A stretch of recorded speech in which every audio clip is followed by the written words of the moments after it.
So hi guys, நான் தான் உங்கள் நைட் விங். இன்றைக்கான வீடியோவில் பார்த்தீங்க அப்படின்னா மைன்கிராஃப்ட் ஹார்ட் கோர் சர்வைவிங் தான் பார்க்க போகிறோம். இது பார்ட் 1 வீடியோ. இதுதான் என்னோடய ஃபஸ்ட்டு வீடியோவும் கூட. ஸோ என்னால் முடிஞ்ச அளவுக்கு உங்களுக்கு எனக்கு தெரிஞ்ச டிப்ஸ்லாம் சொல்லித்தரேன். இது லோட் ஆகட்டும். ஓகே, எடுத்தோடனே பார்த்தீங்கன்னா ஸ்னோவி பயமில் இறக்கி விட்டானுங்க. யாருக்கும் நிலம் வரக்கூடாது. பொதுவாக பார்த்தீங்க அப்படின்னா ஸ்னோவி பயோமில் வந்துட்டு பவுடர் ஸ்னோன்னு ஒன்று இருக்கும். அந்த பவுடர் ஸ்னோவில் மாட்டிக்கிட்டீங்க அப்படின்னா நீங்கள் உங்களை உள்ளே இழுத்துட்டு போயிடும். ஆனால் நீங்கள் லெதர் பூட்ஸ் போட்டிருந்தீங்க அப்படின்னா பவுடர் ஸ்னோவிலேருந்து உங்களால் தப்பிக்க முடியும். ஆனால் அதுக்கு நம்ம வந்துட்டு மாட்டை தேடி கொள்ளணுமே, மாடு இங்கே இருக்காது. போகிற வழியில் பார்த்தீங்க அப்படின்னா கொஞ்சம் வுட்டெல்லாம் கலெக்ட் பண்ணிக்கிட்டேன். ஏன்னா வந்துட்டு நம்ம கிராஃப்டிங் டேபிள், பிக்காக்ஸ் இந்த மாதிரி வுட்டன் ஐட்டம்லாம் செஞ்சுக்கலாம். நம்ம அதில் வுட்டன் பிக்காக்ஸ் இருந்தால் தான் நம்மளால் வந்துட்டு ஸ்டோன் மைன் பண்ணி அதுக்கப்புறம் அயன்லாம் அப்படி தான் எடுக்க முடியும். எனக்கு இப்போதைக்கு வந்துட்டு அயன் எடுத்துட்டால் போதும்.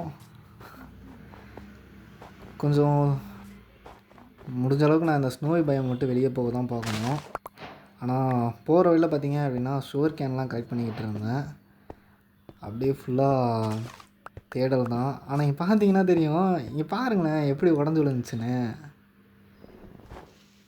அப்புறம் போகிற வழியில் பார்த்திங்கன்னா நான் இதுக்கு மேலே போக வேணாம் அப்படின்னு கீழே ஃபுல்லாக டவுன் மைன் பண்ணி போகலாம் அப்படின்னு ஆரம்பிச்சிட்டேன். டவுன் மைனிங் பண்ண ஆரம்பிச்சிட்டேன். ஆனால் டவுன் மைனிங்கில் இருக்க பிரச்சனையே பார்த்திங்கன்னா நடுவில் கேவ் வந்துருச்சு அப்படின்னா ரொம்ப கஷ்டமாயிடும். ஸோ பார்த்து தான் அந்த இடங்கள்லாம் பார்த்து தான் போகணும்.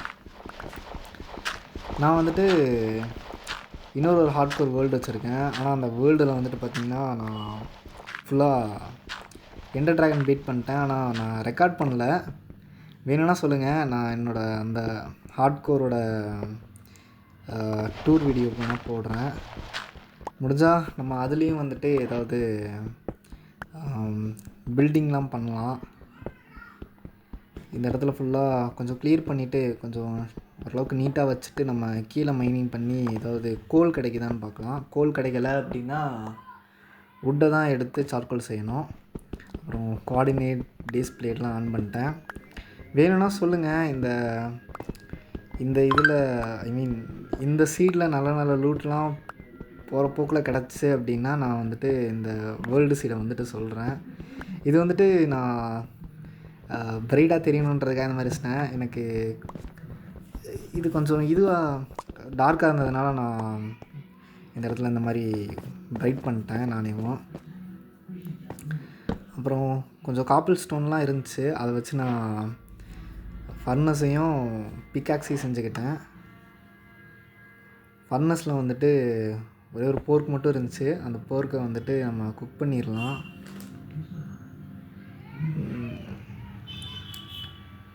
ஸோ நமக்கு வந்துட்டு பார்த்திங்க அப்படின்னா ஃபஸ்ட்டு ஒரு சார்கோல் இல்லாட்டினா நமக்கு கோல் வேணும். நான் டே 1 தான் போயிட்டு வந்துட்டு வுட்டெல்லாம் கலெக்ட் பண்ணி சார்கோல் எடுப்பேன்.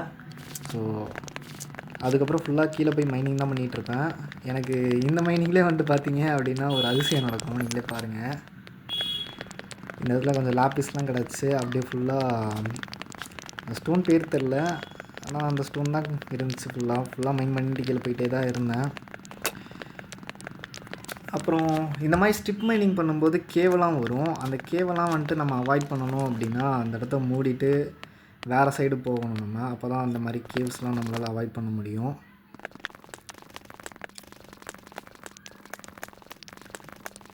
இப்போ நான் அந்த மாதிரி தான் அவாய்ட் பண்ணிட்டு தான் போயிட்டுருக்கேன். அப்புறம் கைஸ், நான் இன்னொரு விஷயம் சொல்லணும் அப்படின்னா, நான் இப்போ விளாடுறது வந்துட்டு பார்த்திங்கன்னா ஏர்லி ஆக்சஸோடது பீட்டா வெர்ஷன். இதில் வந்துட்டு என்னால் அது பேர் என்ன சொல்லுவாங்க, காப்பரை வச்சு பார்த்திங்க அப்படின்னா ஆர்மர், அதே மாதிரி ஸ்வாடு, பிக்காக்ஸ் இதெல்லாம் செஞ்சுக்க முடியும். வேணும்னா நான் அதை இந்த வீடியோவில் செய்ய முயற்சி பண்ணுறேன். அப்புறம் ஃபுல்லாக மைனிங் பண்ணிகிட்டே தான் போயிட்டுருந்தேன். பட் அப்படி மைனிங் பண்ணிவிட்டு போகும்போதே வந்துட்டு பார்த்திங்கன்னா என்னோடய பிக்காக்ஸ் உடஞ்சிருச்சு. அதனால் மேலே போயிட்டு நான் வேறு ஒரு பிக்காக்ஸ் செஞ்சுட்டு மேலே போய் பிக்காக்ஸ் செஞ்சுட்டேன். டே 1 ஆகிடுச்சு. அதனால் போயிட்டு கொஞ்சம் வுட்டெல்லாம் கலெக்ட் பண்ணிடலாம் நம்ம.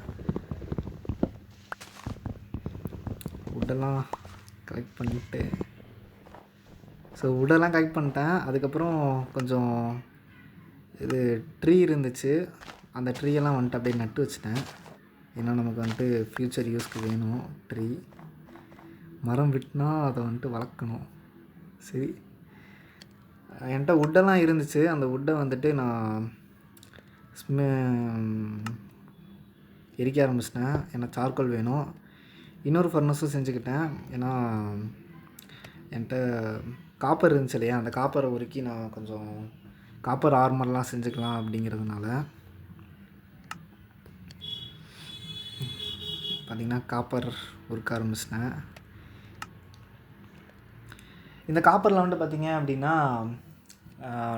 காப்பர் கோலம் செய்ய முடியும். அந்த காப்பர் கோலம் வந்துட்டு இன்வென்ட்ரி மேனேஜ்மெண்ட்டுக்காக யூஸ் ஆகும். வேணும்னா நான் அதையும் வந்துட்டு ஃபுல் டீட்டெயிலாக வேறு ஒரு வீடியோவில் போடுறேன். நமக்கு வந்துட்டு பார்த்திங்கன்னா நம்ம எல்லாத்தையுமே எல்லா வுட்டையுமே நம்ம வந்துட்டு எரிக்கக்கூடாது. ஏன்னா நமக்கு தனியாக கொஞ்சம் வுட்டு வேணும். அப்புறம் வுட்டெல்லாம் எடுத்து சார்கோல்லாம் எடுத்துகிட்டு பார்த்திங்க அப்படின்னா டார்ச் செஞ்சுக்கிட்டேன். ஏன்னா சுத்தமாக வந்துட்டு ஃபுல்லாக இருட்டாகவே தான் இருந்துச்சு. இந்த இடமே ஃபுல்லாக இருட்டாக இருந்ததுனால நான் வந்துட்டு டார்ச் செய்யணும். நான் வந்துட்டு கொஞ்சம் கட் பண்ணி வீடியோ போட்டது ரொம்ப இதுவாக போட்டேன்.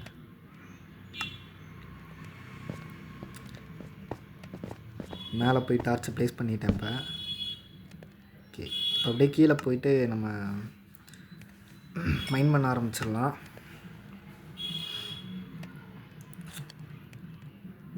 என்ன பேசுகிறதுனே தெரியல. ஆசை ஓகே, ஒரு 24 காப்பர் கிடச்ச உடனே வந்துட்டு பார்த்திங்கன்னா ஃபுல் ஆர்மரை செஞ்சிடலாம். ஏன்னா அப்போ நமக்கு வந்துட்டு கொஞ்சம் யூஸ்ஃபுல்லாக இருக்கும். காப்பர் ஆர்மர் இருந்துச்சு அப்படின்னா கீழே மறுபடியும் ஏதாவது கேவுக்குள்ளே விழுந்தோம் அப்படின்னா நம்மளால் ஓரளவுக்காக தப்பிக்க முடியும். இப்போ பார்த்திங்கன்னா நான் காப்பர் எடுத்துட்டேன். ஆனால் 22 தான் எடுத்தேன். இன்னும் 2 வேணும் எனக்கு. அப்புறம் ஹெல்மெட்டு, செஸ்ட் பிளேட்டு, லெகின்ஸ்லாம் செஞ்சுட்டேன்.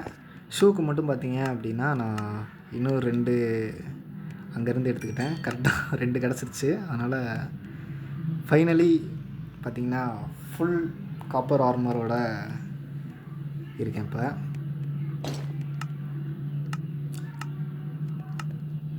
கைஸ் ஃபுல் காப்பர் ஆர்மர் நல்லாயிருக்கு கைஸ். காப்பர் ஆர்மர் வந்துட்டு பார்த்திங்க அப்படின்னா உங்களுக்கு லெதர் ஆர்மருக்கும் அது பேர் என்ன சொல்லுவாங்க, லெதர் ஆர்மருக்கும் செயின் ஆர்மருக்கும் நடுவில் இருக்கும். அப்புறம் வந்துட்டு பார்த்திங்கன்னா இங்கே டைமண்ட் கிடச்சிருச்சு எனக்கு அதிர்ஷ்டவசமாக. அதனால நான் அதிசயமாக நமக்கு வந்துட்டு பார்த்திங்கன்னா என்கிட்ட 3 அயன் இருந்ததுனால நான் அந்த அயனை உருக்கி இப்போ இந்த டைமண்டையும் இது பண்ணிட்டேன். மொத்தமாக 6 டைமண்ட் எனக்கு கிடச்சிச்சு. அதுக்கப்புறம் அதே இடத்துல வந்துட்டு பார்த்திங்க அப்படின்னா கீழே மைன் பண்ணி டவுன் மைன் பண்ணி உள்ளே போயிட்டேன். மைன் பண்ணிவிட்டு கொஞ்சம் கொஞ்சமாக கீழே போக ஆரம்பித்தேன். கீழே போகும்போது தான் வந்துட்டு பார்த்திங்க அப்படின்னா ஒரு 4 டைமண்ட் கிடச்சிச்சு. அந்த 4 டைமண்டையும் எடுத்துகிட்டு இப்போ கீழே போய் ஸ்ட்ரிப் மைனிங் பண்ணலாம். ஸ்ட்ரிப் மைனிங் நம்ம Y58 பண்ணும்போது நமக்கு நல்ல நல்ல லூட்லாம் கிடைக்கும். நான் ஸ்ட்ரிப் மைனிங் மட்டும் பண்ணல, ஸ்ட்ரிப் மைனிங் கூடவே நான் வேறு ஒரு மெத்தடை யூஸ் பண்ணேன். அந்த மெத்தடை வந்துட்டு நான் அடுத்த வீடியோவில் சொல்கிறேன். இதோட இந்த வீடியோவை நான் வேறு ஒரு இன்ஃபர்மேஷன் மட்டும் சொல்லிவிட்டு இந்த வீடியோ முடிச்சுக்கலாம் அப்படின்னு இருக்கேன். வெளியே வந்துட்டு நான் ஒரு டைமண்ட் செஸ்ட் பிளேட்டும் அப்புறம் டைமண்ட் ஸ்வாடும் மட்டும் செஞ்சுக்கிட்டேன். செஞ்சுட்டு பார்த்திங்க அப்படின்னா இந்த அச்சீவ்மெண்ட்ஸை வச்சு நம்ம வந்துட்டு எமௌண்ட்ஸ் மட்டும் இல்லை, நிறைய விஷயம் நம்மளால் அன்லாக் பண்ண முடியும். இந்த அச்சீவ்மெண்ட்லாம் அன்லாக் பண்ணுறத வந்துட்டு நான் சொல்லலாம், உங்களுக்கு வந்துட்டு வீடியோவாக ஒரு ஷார்ட் வீடியோவாக போடலாம் அப்படின்னு இருக்கேன். அதே மாதிரி தான் வந்துட்டு பார்த்திங்க அப்படின்னா இந்த ஒரு எமௌண்ட்டும் வந்துட்டு பார்த்திங்க அப்படின்னா நான் அச்சீவ்மெண்ட்டில் அன்லாக் பண்ணது தான் கீழே இருக்கிறதெல்லாம். இன்னும் 2 எமௌண்ட் மட்டும் எனக்கு 3 எமௌண்ட் வந்துட்டு அன்லாக் ஆகாமல் இருக்குது. 3 4 இருக்குது. அந்த 4 வந்துட்டு நான் அன்லாக் பண்ணியே நான் வீடியோ போடுறேன். மற்ற எமௌண்ட்டையும் நான் எப்படி அன்லாக் பண்ணுறது அப்படின்னு நான் ஒரு வீடியோ போடுறேன். ஸோ இந்த வீடியோவில் வந்துட்டு பார்த்திங்கன்னா அதிகமாக நான் எந்த இன்ஃபர்மேஷனும் சொல்லலை. ஓகே, என்னால் முடிஞ்ச அளவுக்கு நான் அடுத்த வீடியோவில் இன்ஃபர்மேஷன்ஸ்லாம் கேதர் பண்ணி நிறையா அச்சீவ்மெண்ட்ஸ்லாம் முடித்து ஷார்ட்ஸ் வீடியோ போடுறேன். இப்போ மேலே வந்துட்டு இந்த ஸ்னோவி ஸ்கெலிட்டன்லாம் இருந்துச்சு. அது வந்துட்டு என்னை 4 இருந்ததுனால, அதுவும் இல்லாமல் ஸ்லோனஸ் வேறு என் மேலே அட்டாச் ஆகிடுச்சு. அதனால் என்னால் ஒன்றும் பண்ண முடியல. கீழே வந்துட்டு இந்த ஸ்கெலிட்டன் வேறு கீழே இருந்ததுனால அதை கொன்னுட்டு ஃபுல்லாக மூடிட்டேன். மூடிட்டு இந்த இடத்துல வந்து நான் அந்த எடுத்த எமௌண்ட்டை வந்துட்டு போட்டு பார்த்தேன். நல்லா தான் கைஸ் இருக்குது இந்த எமௌண்ட்டு. அப்புறம் அடுத்தடுத்த எமௌண்ட்டையும் அப்புறம் சில அச்சீவ்மெண்ட்ஸ்லேயும் முடித்து நான் வீடியோ போஸ்ட் பண்ணுறேன். ஸோ அது வரைக்கும் பை கைஸ்.